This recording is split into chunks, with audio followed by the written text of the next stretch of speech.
nakakadena ang dalawang paa. Ganito ang itsura ng batang itinurn over kamakailan sa isang police station sa probinsya ng Aklan.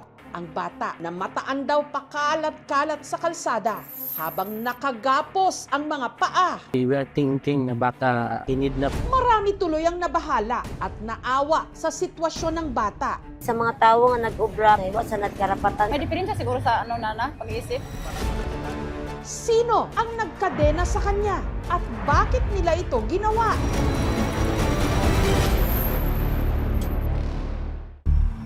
Umaga nitong April 16 sa isang kalsada, namataan ng tricycle driver na si Reynan ang bata. Ngunit ang talagang nagpagulat kay Reynan nung napansin niyang nakakadena ang mga paa nito. Hinabol namin doon hanggang makarating doon sa may fruit stand. Parang takot na takot. Akala namin kinidnap. Dito namin abutan yung bata. Nausap po yung bata. Sabi ko, dadalhin lang na sa police station. Pagdating po dito, agad inasikaso naman po ito ng ating investigador dito. Pinakain din kasi at that time parang gutom po yung bata. We were thinking na baka kinidnap. Pero matapos nilang makausap ang bata, napag-alaman nilang hindi pala ito dinukot. Galing daw siya sa bahay nila, tumakas mula doon sa kanila para pumunta doon sa bayan. At ang nagkadena raw sa kanya, walang iba kundi ang sarili niyang mga magulang. Hindi o tama na ikidin na natin yung minor de edad. Pinakuha natin agad yung susi nung lock doon sa kadena na para makatanggal na yon. Bali, ito po yung kadenang nakuha natin. Titimbang po siguro itong mga 2 kilos. Nung makuha natin yon, nakaganyan ho siya. So, tigisang paa, nakapulupot ito. Ito na-over natin agad yung sa MSWDO para sa karampatang interventions. Pero matapos makausap ang mag-ina, nagdesisyon silang iuwi na muna ang bata sa kanila. Dito, naabutan namin ang ina ng bata na si Lydia, hindi niya tunay na pangalan. Nagpapahid ng yelong nakabalot sa bimpo. Inatake raw kasi siya ng high blood. Pilang adlaw ako nagtaas akong dugo dahil ako katulog, nagbantay sa akong kunga. Ngayon mag-obra pagkaumaga. Habang ang 12 anyos naman niyang anak na itago natin sa pangalang Mark, tahimik lang na nakaupo sa loob ng kanilang barong-barong. Hindi na nakakadena ang kanyang mga paa, pero bantay sarado pa rin siya ng kanyang ama na itago natin sa pangalang Ruben. Ako lang nagbabantay ni dahil mahirap na akong mapanaw naman si Dahil sa pagbabantay kay Mark, 3 araw na raw na hindi makapasok si Ruben sa pinagtatrabahuhang construction site. Walang-wala na gid ako pira. 2 araw lang po ako nakatrabaho. Ngayon 3 araw na akong nagbabantay. At inamin ni Lydia at Ruben na sila nga ang nagkadena sa sarili nilang anak. Pero nais nilang linawin, hindi naman daw sa pinagmamalupitan nila si Mark, kaya nila ito ikinadena. Lagi raw kasi itong naglalayas. Baka umalis ma'am, yung loob na namin, mga natatakot palagi pag makaalis siya. Kaya hindi na kami makatulog. Katunayan, 1 araw lang daw matapos nilang iuwi ang kanilang anak mula sa presinto, si Mark muling tumakas. Nagtapon lang siya ng basura, tumakbo na, nawala na naman siya. Nangayo kung pang pamasahin, hinatid siya sa barangay. Ihatod man din niya. Batid ni Lydia, marami ang hindi sang-ayon sa paggapos nila sa mga paa ng kanilang anak. Pero bago raw sila husgahan, pakiusap nila, pakinggan daw muna sila kung bakit nila ito nagawa.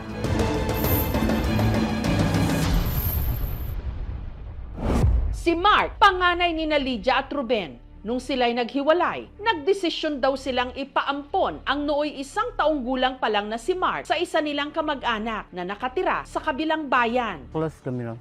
Dahil panay kami nagkikita dun sa tinitirahan niya. Panay nagtangis nga niyan kung magpunta ako dun. Gusto nga magpunta sa akin dito.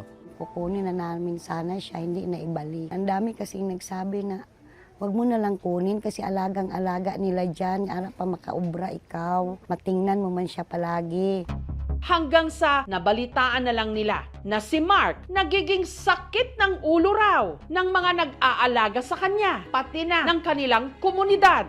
Nariyang nangunguha raw ito ng biskwit sa mga tindahan, pati na laruan, at sa mga hotel, nagpapanggap pa raw na bisita. Sasabay sa mga guests, papasok, maligo. sasabay din siya kain sa mga buffet. Pati sa mga report, never naman yung bata naging violente. Pinatawag po namin, pinahanap kung sino po yung parents. And then later po, na-found out, yung tinitirhan niya dito is hindi naman pala niya biological parents. Kaya minabuti ng mga otoridad na ibalik si Mark sa poder ni Lydia. Alam namin na hindi siya malapit sa amin kasi wala siya dito lumaki.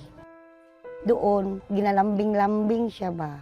Ay dito kasi ako galabada yung gusto niya, hindi namin mabigay. Gusto ko ng baboy nga prito. Sige, mamaya pag makatrabaho ako, bilihan kita.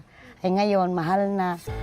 Hanggang sa hindi na nga mapirme ang mga paa nito. Sa isang linggo, makaalis siya, mga 3. Ngayon, ihatid siya. Bukas, wala na yan, hindi mamayang gabi. At laking gulat nila nung nadiskubre na sa tuwing umaalis si Mark, bumabiyahe pala ito papunta sa kabilang bayan na halos 3 oras ang layo sa kanila. Nakiusap lang daw siya sa driver na kung pwede siyang makisingit, magsakay doon kasi nga taga dito daw siya. At kung dati nakakapuslit ito sa mga hotel at nangunguha lang ng mga laruan, ngayon, nagnanakaw na rin daw ng pera. Ang dami na. Karikod yun doon sa police station. Dito sa bayang kanyang pinupuntahan, kung saan din nagkamuang si Mark, kilalang kilala na siya ng mga residente. Hindi lang dahil dito siya lumaki, kundi dahil naging notorious na rin daw siya sa pagiging malikot ang mga kamay. Isa sa kanyang mga nabiktima ang tindahang ito. Yung bata po, palagi naglalakad-lakad. At dito po sa tindahan, kumukuha po ng biscuit. Umuwi naman siya, tapos nangingi siya sa mama niya ng pera at binabalikan niya ng bayad.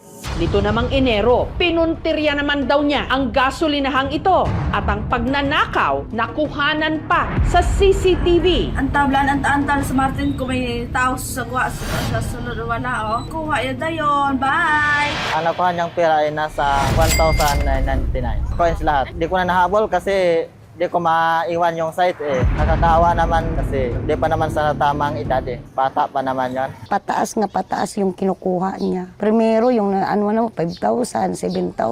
Ang pinakamalaking natangay na pera ni Mark, 18,000 pesos na kanya raw nakuha mula sa bigasan kung saan nagtatrabaho si Enric. Naghatabo na to ma'am, nag-deliver biyang kibahan na to, what nabilin baga. Tapos yung buo na naraya, bali mga libuhon na nang imbuol, may dyan buro cellphone ma'am. Tapos katogin usoy namon ni Mau, mga 6,000 plus ang nabalik nga kwarta ma'am. Pinablatter daw nilang insidente pero hindi na naibalik ang halos 12,000 pesos na nagastos na ng bata. Ayon sa mga pulis, sa nakalipas na 3 taon, meron ng 5 report sa kanilang himpilan na may kaugnayan sa pagnanakaw ni Mark. Yung iba, ininfohan lang kami, hindi naman nag-complain, hindi din nagpa-record. Ang suma total na nakaw di umano niya, ayon sa kanyang ina, umabot na ng 300,000 pesos. Nung maliliit, nabayaran yung mga 5,000 nabayaran, pero yung iba, hindi ma'am. May pinirmahan lang doon. Considering na minor at below 15 years old, hindi ho natin basta-basta pwedeng kasuhan, lalong-lalo na hindi po pwede nating i-aresto, kundi kailangan nating i-rescue yung minor de edad na yun and mabigyan ng tamang intervention para makapagbigay ho tayo ng solusyon doon sa kanyang problema at maitama yung kanyang mga ginagawang mali po. Mabait naman talaga yung bata na yan. Matulungin pa nga yan, ma'am. Parang gusto niya palagi naglalaro. Pag wala siyang kalaro, gusto niyang umalis. Dahil nahihirapan na raw sina Lydia na kontrolin ang paglalaboy ng kanilang anak at baka madagdagan pa raw ang kanilang sakit ng ulo, minsang itinali na rin daw ni Ruben si Mark sa kanya mismong katawan tuwing matutulog para hindi na ito makapuslit pa. Dito po kami natutulog ni nagtatali po kami para maramdaman ko yung nga bago umalis, maramdaman ko nga siyempre magising ba ako. Ano pong tinatali niyo po sa kanya? Strollers. At para raw hindi ito ulit maglalayas, nitong nakaraang linggo, nagdesisyon na rin silang ikadena ang mga paa nito. Ayun nga ni, maimo kong gikadinahan para mapigilan ako akong siking. Oo, nakaiyak ako kasi sa aso lang yan nangyari. Pero ngayon sa tao na, sabi ko sa kanya. Kasi yun nga ni, Yung gani, gili kawa na mo mamba nga makaubrag sala. Mas labaw na kung saktan kasi 9 months yung ginadala. Di bali nga, matinir siya dito nga nakapadlak. Kundra nga, mabalitaan lang namin, mapatay mo. Di na isang bisis nang yung nangyari, ma'am.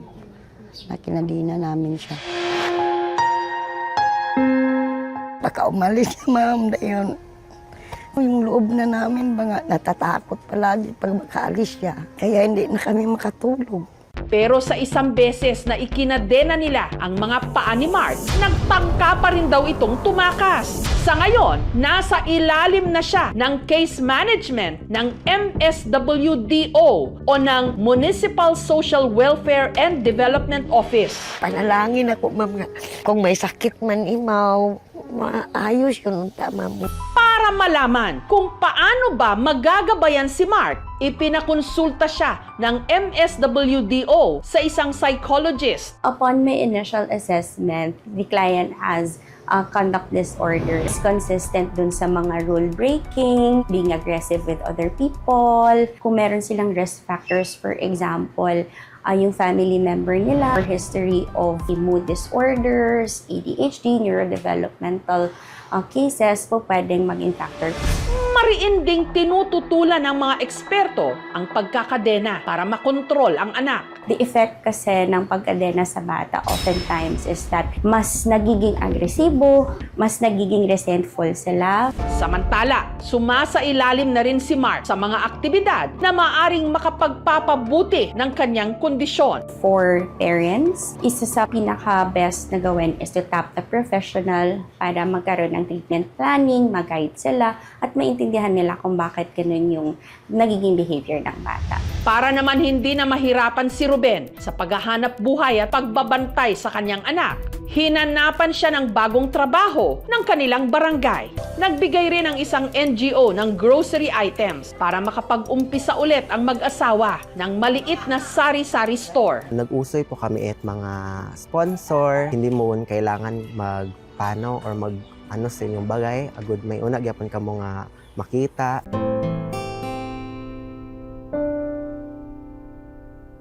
Kunta po nga makatulong po kinyo kahit papaano. Ngayon nga may sari-sari store na ako, hindi na ako aalis para matutukan ako sila. Salamat.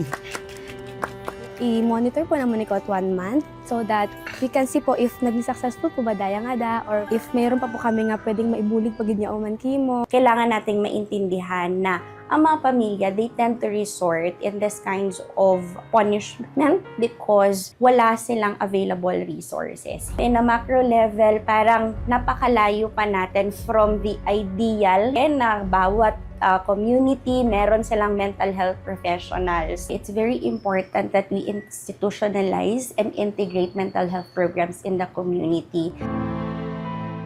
Mahal na mahal namin siya. Tiisin ko, maski wala na akong trabaho, basta matutukan ako siya, ma'am. Akong sundon ang hambal sa doktor.